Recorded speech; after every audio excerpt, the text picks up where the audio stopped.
Le problème technique réglé et on a maintenant au bout du fil l'ambassadeur Medhat El-Melighi, ancien ministre adjoint des Affaires étrangères. Bonjour. Bonjour à vous. Alors, parlez-nous tout d'abord du rôle de l'Égypte et de son ministre des Affaires étrangères pour résoudre les crises au Soudan et en Somalie. Alors, premièrement, l'Égypte a toujours maintenu une politique de chercher toujours des problèmes internes, des solutions internes pour les problèmes internes, que ce soit au niveau du Soudan ou la Somalie.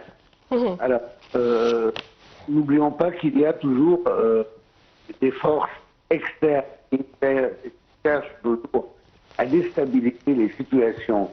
Au Soudan, on sait toujours qu'il y a d'autres parties à concerner par ce qui se passe au Soudan.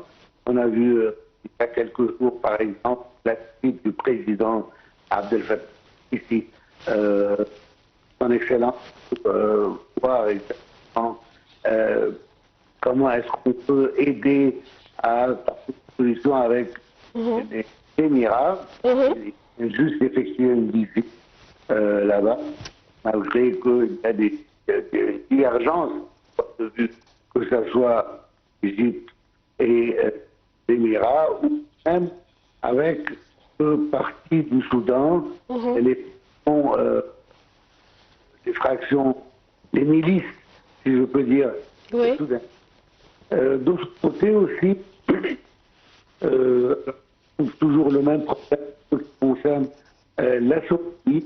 L'Égypte vient de recevoir le président de la Somalie qui fait une visite en Égypte, qui a été reçu par le président Abdel Fattah. On comprend toujours que quand il y a des forces externes qui jouent un rôle pour déstabiliser un pays, c'est l'Égypte, la Mecque de tous les efforts qui cherchent à vraiment trouver une solution pour la paix.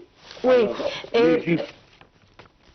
Comment ce Conseil définit-il la souveraineté du Soudan alors que l'État est fragmenté entre différentes factions militaires? Alors, il y a toujours un pouvoir légitime. Il y a toujours la force et le gouvernement légitime du Soudan. Et il y a toujours des fractions séparatistes au Soudan. Alors, on a un groupe, une milice séparatiste qui est aidée par des forces externes.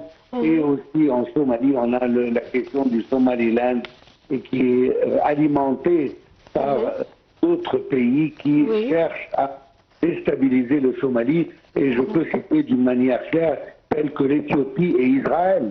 Les deux essayent de fragmenter ou d'alimenter cette fragmentation en Somalie pour des questions d'intérêt de chacun de ces deux pays. Alors, l'Égypte, de son côté, qui veut toujours chercher l'intégrité des pays, elle aide le gouvernement central à pouvoir stabiliser le pays. En Somalie, par exemple, alors, il y a les bérets bleus égyptiens qui sont en train d'aider à maintenir la paix et à aider le gouvernement sur plusieurs niveaux, que ce soit économique ou logistique, pour que le pays lui-même peut maintenir son pouvoir sur la totalité du territoire somalien. On reproche souvent à l'Union africaine son impuissance face au conflit soudanais, au conflit somalien. Quelles mesures concrètes le CPS propose-t-il pour passer de la réaffirmation de souveraineté à un cessez-le-feu efficace et viable sur terre? Alors, les organisations internationales telles que l'Union africaine ou même les organisations onusiennes n'ont pas des armes pour pouvoir forcer la légitimité sur les partis séparatistes. Et c'est ça le vrai problème, que malgré les bonnes intentions, que ce soit de l'organisation de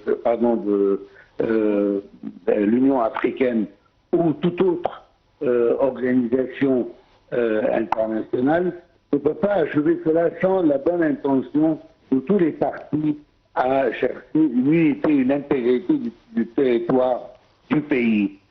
Donc cela ne peut jamais être exécuté.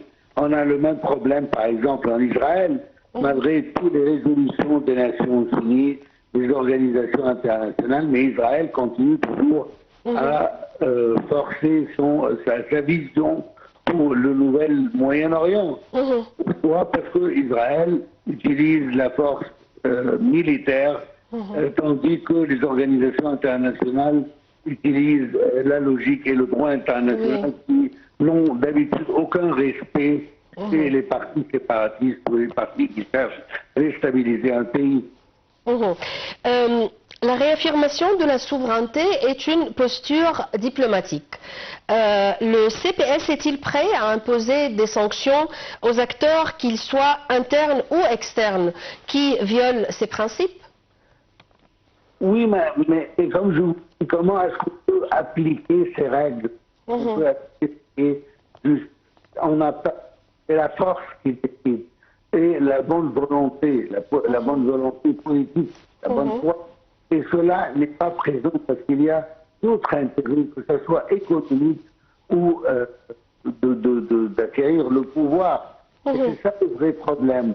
C'est que le droit international, étant donné que c'est un droit qui n'est pas exécuté par une force militaire, ne peut jamais achever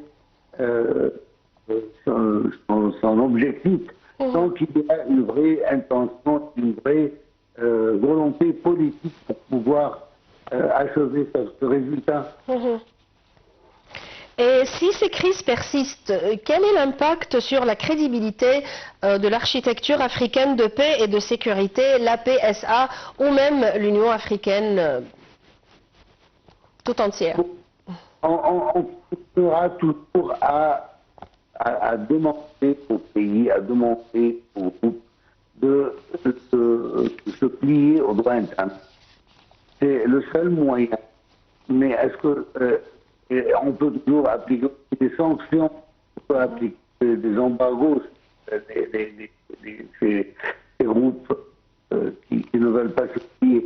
Mais la question reste et demeure toujours la force militaire qui peut vraiment appliquer cela. C'est pour ça que toujours les efforts doivent se concentrer sur fortifier le gouvernement légitime central pour pouvoir reprendre lui-même le pouvoir de ces groupes. C'est une question de force vis-à-vis un déséquilibre dû à des forces externes qui alimentent les groupes et les partis séparatistes qui cherchent à créer des intérêts très étroits et non d'une patrie intégrale, sans division. Merci beaucoup pour vos éclaircissements, l'ambassadeur Medhat El-Meligui, ancien ministre adjoint des Affaires étrangères. Maintenant, je vous laisse visiter Marsa Matrouh avec Ilham Mouhi et Sali Hamid.